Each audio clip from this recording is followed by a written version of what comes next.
Hello. Thank you for the time to speak at the Virtual Chamber of Commerce Candidates Forum. I'm Kody Czerwonka. I'm running to represent Illinois House District 110 as an independent candidate. You have two choices this November, and I'm hoping I can convince some of you why I'm the better choice to represent the poor and middle class of this district. As someone who grew up in rural Cumberland County, I know the importance of lowering taxes for the poor and middle class, as well as small business. We must lower taxes to have a thriving Illinois economy. However, I know if we cut taxes in one area, we need to find revenue sources in another. That is why I would work to establish a surtax on large corporations in the state of Illinois, like Walmart or McDonald's, that have a substantial number of employees on public state assistance programs. This surtax would exist to reimburse the state for the cost of these programs, and this would mean Illinois taxpayers will no longer be subsidizing their corporate welfare. We also can't hide from the fact Illinois is riddled with corruption, especially in politics. That is why I would work with both Democrats and Republicans to implement term limits on the Illinois General Assembly.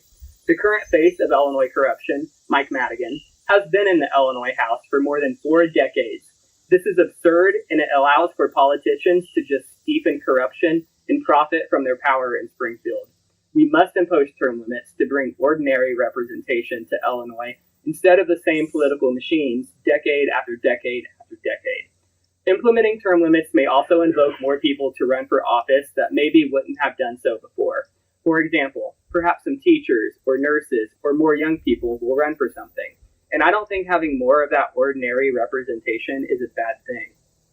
I'm also the candidate who believes in science and knows that climate change is not only real, but it's a genuine threat to the future of this planet. We can't rely on Congress to get anything done on climate change anymore. For too long, they've sat on their hands, not addressing the looming crisis. When a majority of Congress accepts money from the fossil fuel industry, it's not hard to see why that is. That's why, if elected, I will fight to make Illinois a green energy leader in the Midwest. We have the infrastructure and need to make it happen. My plan requires 2 main things to get started. First, we have to put a focus on transforming all Illinois public schools to 100% renewables by 2030. When we focus on schools first, it gives us the perfect hands-on opportunity to educate our children on renewable energies and the need to move away from fossil fuels. And 2, we must expand vocational tracks in high school to include green tracks to prepare students for these future jobs. Doing this will allow some students to enter the green workforce directly out of high school to a high-paying job without the need to take out tens of thousands of dollars in student loans. It's a win-win for students and the environment. We also can't hide from the fact we're about to lose even more jobs to automation in the food and retail industry. Those jobs aren't coming back, so it's important we begin addressing climate change and bring with it many high-paying jobs. And to bounce off of green energy in schools, we must also invest more in public schools and our public school teachers. I was someone that benefited from my public education, and I've had many wonderful teachers help guide my path along the way. I know the importance of a solid educational foundation, but I also know it doesn't look the same for every student. It's time we think outside the box so that we include every student in success, and part of that lies back with my plan to address green energy in schools. We also need to treat our teachers better. A bill that recently passed in Illinois that raises the minimum salary for teachers to $40,000 doesn't go far enough. We must finally pass legislation that allows teachers to obtain state health insurance for themselves and their families, just like any other government employees do.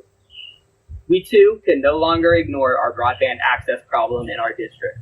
Illinois as a state has, on average, 89% broadband coverage. None of the counties in our district reach that average, and Cumberland County falls well below 50%. When so many of our school children are involved with remote learning, access to broadband is more important now than ever.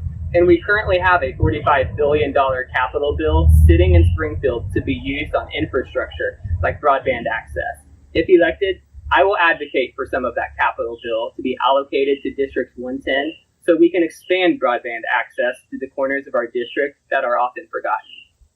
I am the people's candidate this election, and I will listen to your worries and your needs without a political party whispering in my ear. I don't care about your political affiliation. I will represent and listen to all people of District 110, not just those who agree with me. So let's elect common sense leadership in Springfield and give a voice to those who have too often been left out or left behind. And as an independent, I will be the voice to all of you.